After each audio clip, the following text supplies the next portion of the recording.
Ceci est une vidéo de présentation de SolidWorks Motion.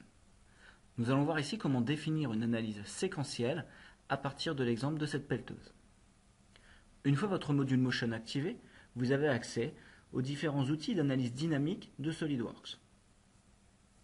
Sur cet exemple, une première analyse de mouvement a déjà été créée. On peut voir ici les différents moteurs déjà définis, notamment au niveau des vérins. Notez que les différentes contraintes de votre assemblage sont automatiquement converties en liaison mécanique et le logiciel se charge de résoudre l'hyperstaticité de l'assemblage. Regardons d'un peu plus près les différents moteurs. Le premier, défini à partir d'une face cylindrique, va permettre en fait de piloter le mouvement en rotation de la cabine.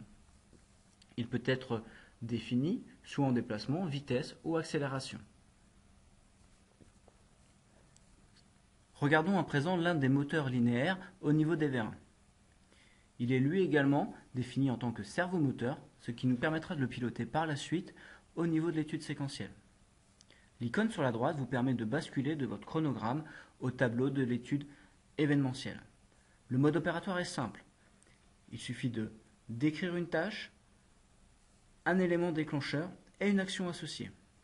Sur l'exemple de la tâche numéro 2, qui consiste à déplacer le bras principal, l'événement déclencheur est le début de l'action précédente, qui est la mise en rotation de la cabine.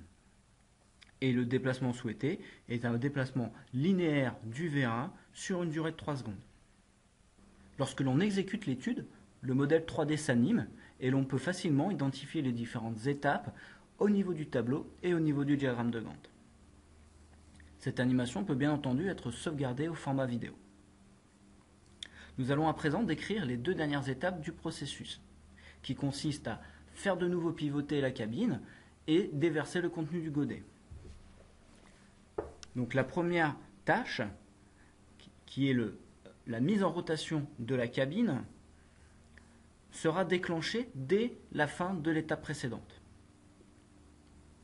Pour le mouvement, nous allons faire appel au moteur en rotation, préalablement défini dans l'étude Motion, auquel on va imposer un déplacement angulaire de 180 degrés sur une durée de 3 secondes.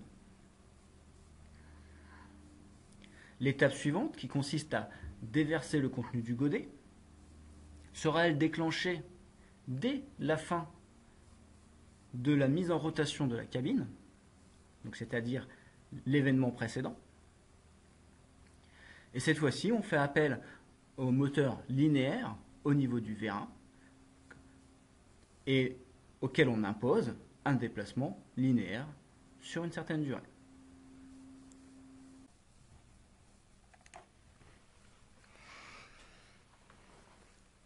Le diagramme de Gantt se met à jour et l'on peut exécuter de nouveau l'étude au complet. L'utilisateur peut désormais intervenir sur n'importe quelle étape du processus, modifier sa durée et ainsi optimiser son cycle de fonctionnement grâce à SolidWorks Motion.